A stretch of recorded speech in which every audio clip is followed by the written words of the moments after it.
Hello दोस्तों, welcome back to our polytechnic chemical group. In this lecture we are going to learn about the polymer industry. जी हाँ दोस्तों, आप लोगों ने बहुत सारे कमेंट भी किए थे और आप सभी के बहुत सारे मैसेजेस और कॉल की वजह से मैं आप सभी के लिए एक पॉलीमर इंडस्ट्री की वीडियो लेके आ गया हूँ। दोस्तों ये पार्ट फर्स्ट है पॉलीमर इंडस्ट्री। हम पार्ट 2 तक पढ़ेंगे। पार्ट फर्स्ट में हम पढ़ेंगे क्लासिफिकेशन ऑफ पॉलीमर, और मतलब पॉलीमर को कितने प्रकार में बांटा गया है। उसके बाद हम पढ़ेंगे इसमें, एक सेकंड दोस्तों, टाइप ऑफ पॉलीमराइजेशन। पॉलीमराइजेशन कितने प्रकार के होते हैं अब पढ़ेंगे। उसके बाद दोस्तों पॉलीमराइजेशन के प्रोसेस क्या होते हैं। देखिए दोस्तों, ये दो टर्म हैं, ये दोनों अलग टर्म हैं। पॉलीमराइजेशन कितने प्रकार के होते हैं ये अलग चीज़ है, पॉलीमराइजेशन के क्या प्रोसेस होते हैं ये अलग चीज़ है। दोस्तों यहाँ पर सारे मोस्ट इम्पॉर्टेंट क्वेश्चन हैं, आप सभी से पूछे जाते हैं कि पॉलीमराइजेशन के प्रोसेस के नाम बताइए। तो होमोजेनियस, हेट्रोजीनियस होता है। होमोजेनियस में आपको सॉल्यूशन और बक मिलता है, और जो हेट्रोजीनियस होता है उसमें इमल्सन और सस्पेंशन मिलता है। तो ये सारे टर्म को मैं आज आप सभी के सामने बताने वाला हूँ। इसको मैं आप सभी को बहुत ही अच्छे से बताऊँगा। तो आपको कुछ नहीं करना है, अगर आपने अभी तक अपने चैनल को सब्सक्राइब नहीं किया है तो चैनल को सब्सक्राइब करके बेल आइकन को ऑल पे प्रेस कर देना है। और दोस्तों ये वीडियो को अपने सारे दोस्तों के साथ और कॉलेज ग्रुप में ज़रूर से ज़रूर शेयर करना है, जिससे कि आपको अगली वीडियो पार्ट सेकंड की जल्दी ही मिल सके। दोस्तों सबसे पहले जान जाते हैं पॉलीमर। पॉलीमर को हिंदी में बहुलक भी कहते हैं। Polymer is made up of 2 और मोर मोनोमर। जो पॉलीमर होता है मतलब बहुलक होता है, वो किससे बना होता है? हमारा 2 या 2 से अधिक मोनोमर से मिलकर बना होता है। The term polymer is in Greek means. जो टर्म पॉलीमर है मतलब बहुलक है, इसका जो ग्रीक में जो ग्रीक मीनिंग होती है, लैटिन मीनिंग होती है, ग्रीक मीनिंग होती है। तो ग्रीक मीनिंग क्या आती है? Many part. कैसे आती है दोस्तों, यहाँ पे हम लोग समझते हैं, एक सेकंड।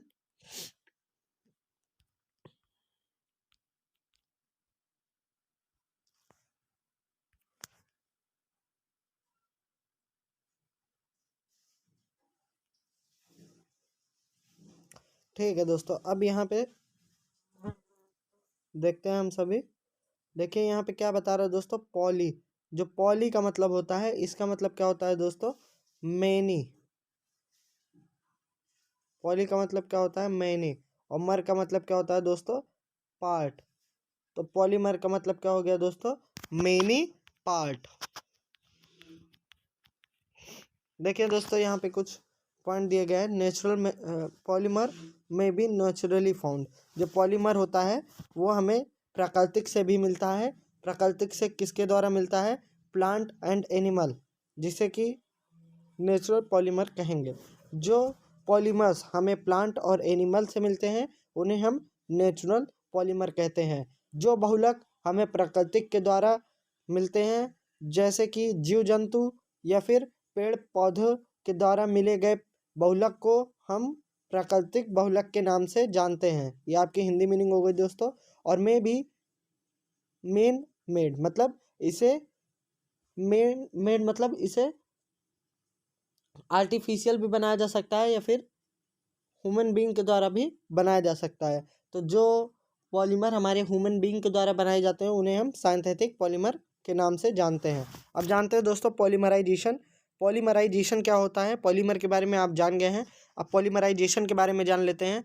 जब 2 या 2 से अधिक छोटे छोटे सिंपल मॉलिक्यूल, जिसे को हिंदी में सरल अणु कहते हैं, परस्पर संयुक्त होकर एक उच्च अणु भार वाले विशाल अणुओं का निर्माण करते हैं, तो विशाल अणुओं को पॉलीमर बहुलक कहते हैं।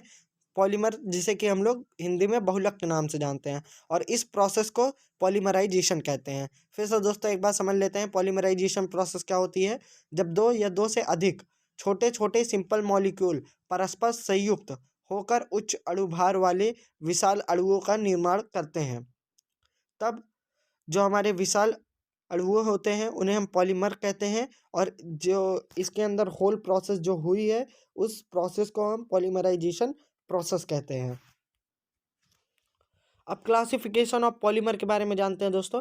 जो हमारा पॉलीमर होता है उसे कई बेस पर हम लोग क्लासीफाई करते हैं। जैसे कि अगर हम यहाँ पे बात करें तो यहाँ पे हम बेस्ड ऑन सोर्स कर रहे हैं, मतलब किसके द्वारा हमें प्राप्त होता है पॉलीमर, उसके बिहाफ पर हम इसे क्लासीफाई कर रहे हैं। अब आता है दोस्तों दूसरा आपका बेस्ड ऑन कंपोजिशन। इसके कंपोजिशन पे इसे क्लासीफाई किया गया है। बेस्ड ऑन स्ट्रक्चर, इसके स्ट्रक्चर पर, मतलब इसका क्या स्ट्रक्चर होगा, इसके बेस्ड पर इसे हम क्या किए हैं, क्लासीफाई कर दिए हैं दोस्तों। अब क्या होता है, टाइप ऑफ पॉलीमराइजेशन। ठीक है दोस्तों, कितने प्रकार के हमारे पॉलीमराइजेशन होते हैं, तो मैं आप सभी को पहले इसके बारे में बता दूं।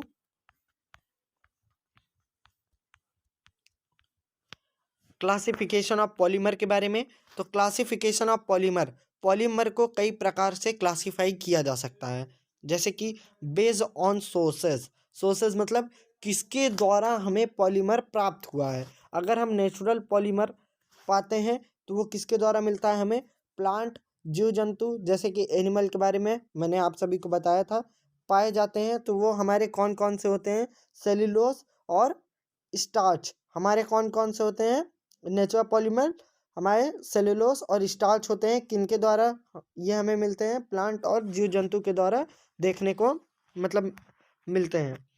अब आता है दोस्तों आप सभी का साइंथेटिक पॉलीमर, जो कि ह्यूमन बीइंग के द्वारा या फिर आर्टिफिशियल मैन मेड होता है। अब आता है दोस्तों साइंथेटिक पॉलीमर। ये पॉलीमर साइंथेटिक प्रोसेस से प्राप्त किए जाते हैं।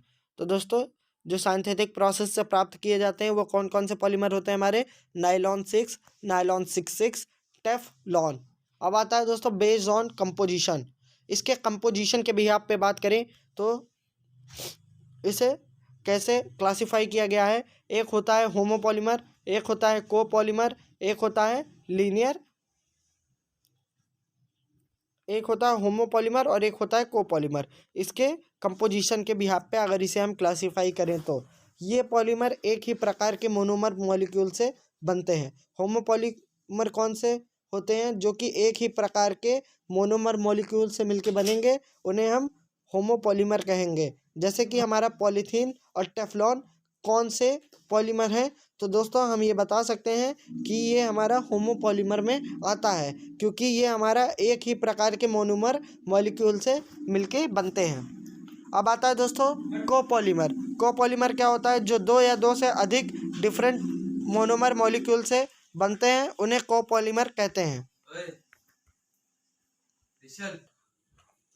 तो दोस्तों एक बार फिर से कोपॉलीमर जान जाते हैं, जो हमारे दो या दो से अधिक डिफरेंट मोनोमर से मिलकर बनेंगे उसे हम क्या कहेंगे, कोपॉलीमर। और जो हमारे दो या मतलब एक ही प्रकार के मोनोमर मॉलिक्यूल से मिलकर बनते हैं उसे हम क्या कहते हैं दोस्तों, होमोपॉलीमर। तो ये हमारे कंपोजिशन के आधार पे क्लासिफिकेशन हो चुका है। अब इसके स्ट्रक्चर के आधार पर क्लासिफिकेशन पढ़ लेते हैं। हमारे स्ट्रक्चर के आधार पर लीनियर पॉलीमर, ब्रांच चैन पॉलीमर और एक क्रॉस लिंक पॉलीमर आता है। बेस्ड ऑन स्ट्रक्चर, तो दोस्तों जो हमारा लीनियर पॉलीमर होता है वो कैसा होता है, मोनोमर एक दूसरे से लॉन्ग स्ट्रेट चेन के रूप में जुड़े रहते हैं। लीनियर पॉलीमर में क्या होते हैं दोस्तों, जो मोनोमर्स होते हैं वो एक दूसरे से लॉन्ग स्ट्रेट चेन के रूप में जुड़े रहते हैं। जैसे कि एग्जांपल हो गया पीवीसी। पीवीसी का फुल फॉर्म क्या होता है दोस्तों, पॉलीविनाइल क्लोराइड। तो दोस्तों पॉलीविनाइल क्लोराइड हमारा एग्जाम्पल हो गया है लीनियर चैन पॉलीमर का। अब आता है दोस्तों ब्रांच चैन पॉलीमर। यह पॉलीमर मोनोमर के लीनियर चैन के ब्रांचिंग से बनते हैं। पॉलीमर मोनोमर, ये जो पॉलीमर होता है ब्रांच चैन पॉलीमर हमारे कैसे बनता है, मोनोमर के लीनियर चैन ब्रांचिंग से बनते हैं। ये लो मेल्टिंग पॉइंट और लो डेंसिटी रखते हैं, जैसे लो डेंसिटी पॉलीथीन। इनके एग्जांपल क्या हो गए, ब्रांच चैन पॉलीमर के एग्जांपल हो गए हमारे लो डेंसिटी पॉलीथीन। अब आता है दोस्तों क्रॉस लिंक पॉलीमर। अब आता है क्रॉस लिंक पॉलीमर। ऐसे पॉलीमर विभिन्न लीनियर पॉलीमर चैन के कोवैलेंट बॉन्ड के साथ बाईफंक्शनल और ट्राईफंक्शनल मोनोमर के रूप में पाए जाते हैं। ऐसे पॉलीमर कैसे पाए जाते हैं दोस्तों, इसको समझ लेते हैं। विभिन्न मतलब डिफरेंट लीनियर पॉलीमर चैन के कोवैलेंट बॉन्ड के साथ बाईफंक्शनल और ट्राईफंक्शनल मोनोमर के रूप में पाए जाते हैं, क्रॉस लिंक पॉलीमर। अब आता है दोस्तों आप सभी का नेक्स्ट टॉपिक स्टार्ट हो जाता है। अभी तक हमने क्या क्या पढ़ा है? सबसे पहले हम पढ़े हैं पॉलीमर क्या होता है, उसके बाद पढ़े हैं पॉलीमराइजेशन क्या होता है, उसके बाद हम क्लासिफिकेशन ऑफ पॉलीमर पढ़े हैं। अब हम टाइप ऑफ पॉलीमराइजेशन पढ़ेंगे। तो टाइप ऑफ पॉलीमराइजेशन क्या होता है? एडिशन पॉलीमराइजेशन होता है और कंडेंसेशन पॉलीमराइजेशन होता है। देन इसके बाद हम पढ़ेंगे how many type of process of polymerisation, मतलब कितने प्रकार के प्रक्रिया होते हैं पॉलीमराइजेशन में। तो अभी हम पढ़ रहे हैं टाइप ऑफ पॉलीमराइजेशन। फर्स्ट होता है एडिशन पॉलीमराइजेशन एंड सेकंड होता है कंडेंसेशन पॉलीमराइजेशन। तो जब मोनोमर आपस में जुड़कर एक लंबी चेन बनाते हैं तब जो प्रोडक्ट हमें प्राप्त होता है उसे हम एडिशन पॉलीमर और इस प्रक्रिया को एडिशन पॉलीमराइजेशन कहते हैं। जब मोनोमर आपस में जुड़कर क्या करेंगे दोस्तों, एक बहुत ही लंबी चेन बना लेंगे तो जो हमें प्रोडक्ट प्राप्त होगा उसे हम एडिशन पॉलीमर कहते हैं। और इस सारी होल प्रोसेस को हम क्या कहते हैं दोस्तों? Addition polymerisation process. ये उन मॉलिक्यूल में होता है जिनमें डबल और ट्रिपल बॉन्ड पाए जाते हैं।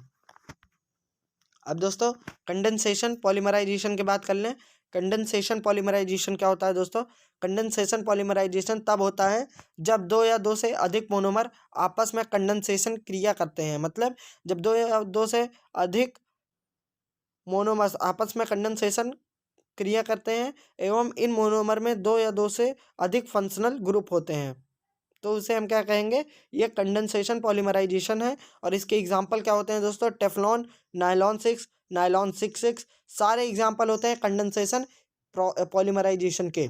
अब आता है दोस्तों लास्ट टॉपिक इस लेक्चर का, पॉलीमराइजेशन प्रोसेस। मतलब कितने प्रकार के पॉलीमराइजेशन प्रोसेस होते हैं। एक होता है होमोजीनियस पॉलीमराइजेशन प्रोसेस, दूसरा होता है हेट्रोजीनियस पॉलीमराइजेशन। होमोजीनियस पॉलीमराइजेशन के अंदर हमें दो पार्ट पढ़ने होते हैं, solution polymerisation and bulk polymerisation. Heterogeneous polymerisation में दो पार्ट पढ़ने होते हैं, emulsion polymerisation and suspension polymerisation.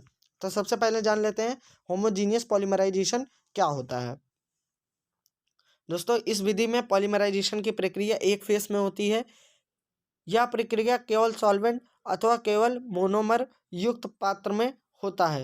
Homogeneous polymerisation की दो विधियां हैं, जैसा कि अभी हमने बताया था, सॉल्यूशन तथा बल्क पॉलीमराइजेशन। तो समझ लेते हैं कि सॉल्यूशन पॉलीमराइजेशन क्या होते हैं हमारे। इस विधि में क्या है दोस्तों? इस विधि में मोनोमर को उपयुक्त विलयक मतलब सुटेबल सॉल्वेंट, उपयुक्त विलयक की इंग्लिश क्या होती है दोस्तों? सुटेबल सॉल्वेंट में घोला मतलब डिसॉल्व किया जाता है। इस विधि में क्या किया जाता है दोस्तों? मोनोमर को सुटेबल सॉल्वेंट में डिसॉल्व किया जाता है तथा पॉलीमराइजेशन के प्रोसेस को स्टार्ट करने के लिए इन थिएटर डाल दिया जाता है। जब प्रक्रिया पूर्ण हो जाती है तो पॉलीमर को प्रेसिपिटेशन द्वारा प्राप्त कर लेते हैं। फिर पॉलीमर को छानकर धोकर सुखा लिया जाता है। उसके बाद क्या होता है दोस्तों? अल्कैलिक एसिड मोनोमर को इस विधि द्वारा पॉलीमराइज किया जाता है। अब आता है दोस्तों आपका next topic, bulk polymerisation. Bulk polymerisation क्या होता है दोस्तों? एक बार फिर से समझ लेते हैं। पॉलीमराइजेशन की यह विधि सबसे सिंपलेस्ट होती है। पॉलीमराइजेशन की कौन सी विधि सबसे सिंपलेस्ट होती है दोस्तों? Bulk polymerisation. तथा इसके द्वारा addition and condensation polymerisation bulk polymerisation reactor में किया जाता है। ओके दोस्तों, आप सभी को समझ में आ रहा होगा। इसके द्वारा कौन कौन से प्रोसेस होते हैं दोस्तों? पॉलीमराइजेशन प्रोसेस होते हैं, एडिशन, कंडेंसेशन और बल्क पॉलीमराइजेशन रिएक्टर में किया जाता है। इसमें मोनोमर को द्रव अवस्था में लिया जाता है। द्रव मतलब क्या होता है दोस्तों? आप सभी को कमेंट करके बताना है द्रव की इंग्लिश मीनिंग, तभी मैं जान पाऊंगा कि आप लोगों ने हमारी वीडियो कहाँ तक वॉच करी थी। दोस्तों अब क्या है, पॉलीमराइजेशन की ऊष्मा को कंट्रोल करने के लिए प्री तथा पोस्ट पॉलीमराइजेशन किया जाता है। पॉलीमराइजेशन की ऊष्मा को कंट्रोल करने के लिए क्या करते हैं दोस्तों? मेंटेन करने के लिए उसको क्या करते हैं? प्री तथा पोस्ट पॉलीमराइजेशन किया जाता है। ये स्टेरीन, विनाइल क्लोराइड और आदि बल्क पॉलीमराइजेशन द्वारा पॉलीमराइज किए जाते हैं। दोस्तों ये पार्ट फर्स्ट था जिसके अंतर्गत हमने क्या क्या पढ़ा था। जिसके अंतर्गत हमने सबसे पहले पॉलीमर देखा कि पॉलीमर क्या होता है। उसके बाद हम लोगों ने पॉलीमराइजेशन पढ़ा। उसके बाद हम लोगों ने क्या देखा कि क्लासिफिकेशन ऑफ पॉलीमर, मतलब जो बहुलक होता है उसको कितने प्रकार में उसकी वर्गीकरण किए गए हैं उनके बारे में पढ़ लिया। उसके बाद पढ़ा गया है टाइप ऑफ पॉलीमराइजेशन, कितने प्रकार के पॉलीमराइजेशन होते हैं। उनके बाद how many type of polymerisation process, कि मतलब कितने प्रकार के पॉलीमराइजेशन प्रोसेस होते हैं। तो दोस्तों इस लेक्चर में बस इतना ही। नेक्स्ट लेक्चर को मिस मत करिएगा। नेक्स्ट लेक्चर के अंदर स्टीरीन, नायलॉन 6, नायलॉन 66 और टेफ्लॉन के बारे में पढ़ेंगे, जिसके बाद आप सभी का पॉलीमर इंडस्ट्री पूर्ण तरीके से कंप्लीट हो जाएगा। तो दोस्तों मिलते हैं नेक्स्ट लेक्चर में, तब तक के लिए जय हिंद, जय भारत।